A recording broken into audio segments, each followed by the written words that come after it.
Bom dia a todos, sejam bem-vindos a Goiânia, estado de Goiás. Excelentíssima senhora Presidente do Conselho Nacional de Justiça do Supremo Tribunal Federal, ministra Carmen Lúcia, quero registrar meu profundo agradecimento pela presteza com que a senhora aceitou imediatamente o nosso convite para estar aqui.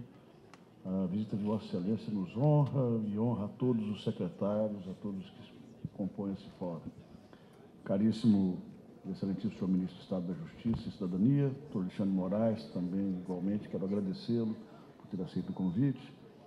Vice-governador e secretário de Segurança, presidente do Pacto Integrador, doutor José Ayrton, aqui cumprimento pela organização desse fórum. Presidente da Assembleia Legislativa, deputado Hélio, presidente do Tribunal de Justiça, desembargador Leobino, secretário nacional de Segurança, doutor Celso, presidente do CONCESP, secretário Jefferson, procurador-geral de Justiça, doutor Lauro, senador Wilder, o deputado Baldi, presidente da Comissão de Segurança da Câmara, deputado João Campos e Carlos Henrique. Meus cumprimentos a todos os secretários aqui presentes, cumprimentos aos desembargadores, deputados estaduais, vereadores, membros do Fórum Empresarial, comandantes gerais de polícia, de bombeiros, delegados gerais, polícia técnico-científica, profissionais da imprensa, senhoras e senhores. Eu quero, em primeiro lugar, destacar a importância do novo papel do Supremo Tribunal Federal em relação à segurança pública.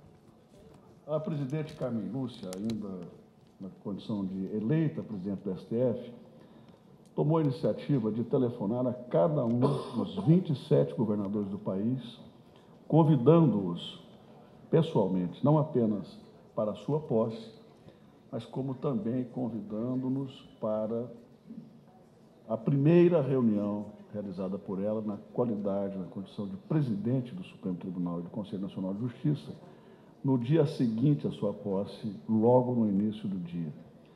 Ela se reuniu conosco durante mais ou menos 6 horas, das 9 às 3 da tarde, discutindo inúmeros assuntos de interesse federativo, mas especialmente discutindo o primeiro ponto de pauta, a questão da segurança pública, a questão do sistema de execução penal. Ela nos encheu de motivação e esperança. Primeiro, pela iniciativa de nos ouvir, de discutir conosco assuntos que são essenciais à vida da população brasileira. Presidente, a presença de Vossa Excelência aqui é mais um turbilhão de esperanças que se acende para nós, governadores, e eu aqui falo em nome de todos os meus colegas governadores, que nutrem pela senhora um profundo respeito, uma profunda admiração. E eu queria dizer à senhora e ao ministro Alexandre que esse tema da segurança pública é um tema tão prioritário. Aliás, ele está no topo de todas as pesquisas em relação às principais apreensões, angústias e necessidades da população. Tanto é que na última eleição aqui em Goiânia, praticamente todos os candidatos a prefeito ou a vice, ou eram delegados de polícia, ou eram oficiais inativos ou ativos da Polícia Militar. O tema segurança pública foi o tema mais debatido nas eleições aqui em Goiás e creio que no Brasil, porque é efetivamente, ministro Alexandre, um tema que preocupa exatamente por conta da sensação do medo. Nós estamos conseguindo feitos bastante motivadores nesse ano, com a gestão do Dr. Zé Eto e toda a sua equipe, à frente da Secretaria de Segurança. É provável que cheguemos, ao final desse ano, com uma redução de 40% de homicídios em Goiânia e uma redução expressiva em várias estatísticas de segurança. Algumas vão continuar mais ou menos equilibradas, mas, no geral, nós vamos ter avanço. Mas, mesmo assim, as pessoas estão extremamente incomodadas e preocupadas, com justa razão, por conta dessa sensação de insegurança e de medo. Apesar de todos os esforços, e eu queria dizer à senhora presidente, ao senhor ministro, que eu creio que em todos os estados, mas aqui em Goiás particularmente, nós cuidamos de remunerar bem as nossas polícias, todas elas. Agora mesmo vamos ter mais um novo aumento, que foi prorrogado do ano passado para esse ano, com todo o cuidado de dar aos policiais de todas as forças condições para que trabalhem, cuidem de suas famílias.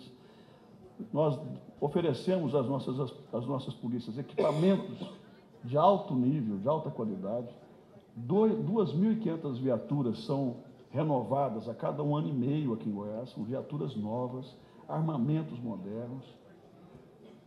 Temos trabalhado muito com inteligência, mas ainda assim o crime continua e nós ainda necessitamos de recursos para investirmos ainda mais, especialmente nas políticas de inteligência.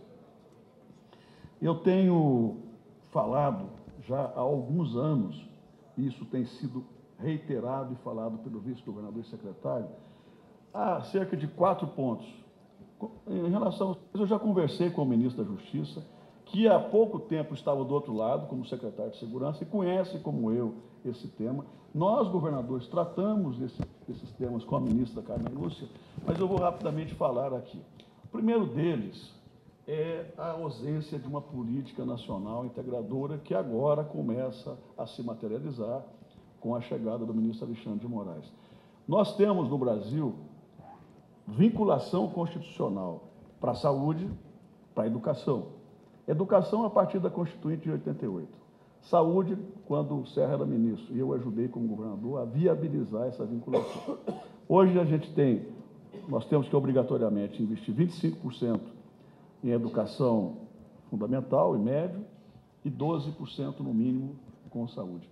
Mas não há vinculação e nenhuma obrigatoriedade de vinculação de recursos na área de segurança pública. Essa, senhores deputados, senhor senador Wilder, é a primeira providência a se tomar. Somente os governadores são obrigados, pela lei, pela Constituição, a investir recursos financeiros orçamentários em segurança pública do cidadão. Cabe ao Ministério da Justiça, ao governo federal, investir na Polícia Federal, Polícia Rodoviária Federal e nas Forças Armadas. Mas as políticas do dia a dia, as políticas de enfrentamento à violência, são de responsabilidade exclusiva dos estados. Chegou a hora de termos um Fundo Nacional de Segurança Pública e uma PEC que vincule recursos da União, dos estados e dos municípios para essa área. Com isso, nós vamos ter mais recursos para investirmos mais. Eu, quando senador, apresentei uma PEC nesse sentido, ela tramita no Senado, mas o fato é que, nesse ano, nós vamos investir quase 13% do nosso orçamento estadual com segurança pública. É mais do que nós estamos investindo com saúde. A obrigação com saúde é 12%. Nós estamos investindo, no ano passado, 12,5%, mais de 2 bilhões de reais, esse ano quase 13% com saúde. A minha defesa é de que continuemos investindo isso. Eu não quero diminuir o que o Estado está investindo. Eu defendo que os estados investam 12%, 13% de suas receitas anuais com segurança pública, mas defendo que a União também coloque dinheiro, 5%, 4% do seu orçamento, e que os municípios também coloquem, porque eles ajudam, às vezes, a cuidar de alimentação de presos, com algum combustível, mas é muito pouco. As guardas municipais existem em pouquíssimas cidades, então, a primeira necessidade é essa. A segunda, e eu pedi uma audiência ao ministro da Justiça para falar desse tema, e ele já discorreu sobre ele aqui, e certamente o fará na sua palestra, é a execução penal, é dinheiro para presídios, é descontingenciar o Fundo Nacional Penitenciário, o FUNPEN, que está contingenciado há muitos anos para a formação de superávit primário. Esse dinheiro precisa ser descontingenciado e o ministro Alexandre já está tomando essa providência. Nós precisamos de mais presídios. É comum hoje dizer, olha, a polícia está prendendo, mas não tem onde colocar esses presos. E é verdade. Os presídios, de uma maneira geral, duvido que tenha algum aqui numa situação melhor, estão apinhados de presos vivendo em condições subhumanas. Se a senhora for, e a senhora tem ido, presidente, a qualquer presídio no Brasil, a senhora vai encontrar uma situação caótica. Porque falta dinheiro. Os estados não têm mais como gastar dinheiro, porque não tem mais onde buscar. As grandes responsabilidades nacionais estão sob a responsabilidade dos estados.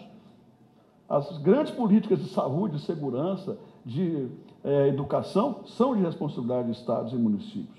A outra questão colocada aqui pelo ministro, muito bem colocado pelo ministro, foi a questão das fronteiras.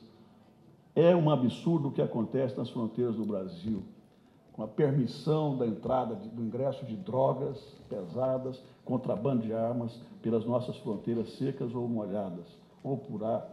Nós temos que tomar medidas. E eu defendo, já defendi inúmeras vezes, no Tribunal de Contas, em outros fóruns, em outros colóquios, que o Brasil adote medidas diplomáticas em relação aos países que permitem não só a produção, mas o contrabando de drogas para o Brasil.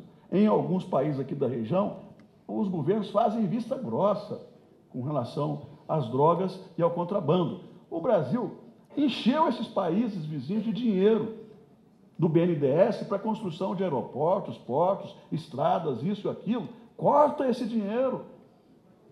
O Brasil precisa adotar políticas diplomáticas duras, porque 80% dos crimes, e os senhores sabem melhor que eu, estão relacionados de alguma maneira a armas contrabandeadas e a drogas. E por último, a questão da reiteração no crime. O doutor Zé Ayrton colocou aqui de forma muito competente, o ministro Alexandre e o presidente do fórum, essa questão da reiteração. A polícia é muito boa, a nossa polícia investiga, prende, e prende todo dia. E, infelizmente, presidente, os meliantes, os bandidos, os criminosos, eles zombam da cara dos policiais. Quando são presos pela 10ª vez, 20ª vez, eles dizem: o senhor sabe, o senhor está me prendendo e eu vou sair amanhã. Então, é uma coisa horrorosa. É um esforço enorme, a gente brinca que é enxugar gelo. É essa situação já descrita aqui competentemente pelo secretário Zé Ayrton. Por fim, eu queria tratar de um tema que está sendo conduzido pelo deputado João Campos e pelo deputado Baldi, que é o aproveitamento de reservistas das Forças Armadas. Nós tínhamos aqui o SINV, ele foi considerado inconstitucional pelo Supremo Tribunal Federal, pela falta de uma legislação federal. Há uma proposta do deputado João Campos e do deputado que está também sendo olhada pelo deputado Baldi, que é de efetivamente criar essa possibilidade de aproveitarmos esses reservistas para que alguns deles não sejam cooptados pelo tráfico. Eles ficam 6, 7 anos treinando, saem preparadíssimos das Forças Armadas e vão para a rua, sem remuneração, sem saber o que fazer. Muitos deles, infelizmente, são cooptados pelo tráfico. Então, são essas as considerações que eu queria fazer.